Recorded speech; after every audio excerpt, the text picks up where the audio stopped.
elle a tenu à mettre les choses au clair. Carla Moreau a pu livrer sa version des faits ce lundi 8 mars dans Touche pas à mon poste, suite aux accusations de sorcellerie dont elle fait l'objet.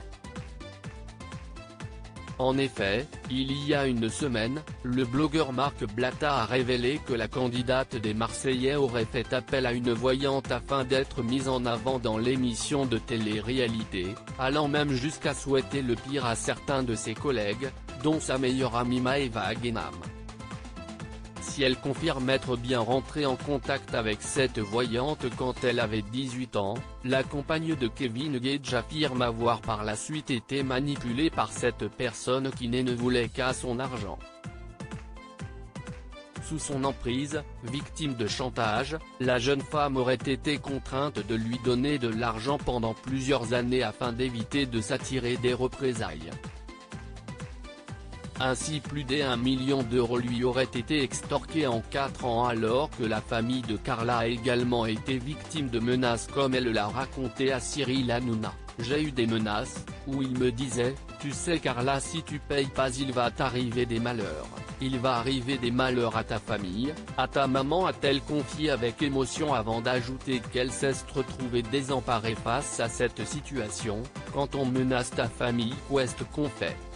Carla a également révélé que les menaces avaient été mises à exécution, la voyante et ses complices, note de la rédaction, sont allés chez ma mère pendant que j'étais en tournage.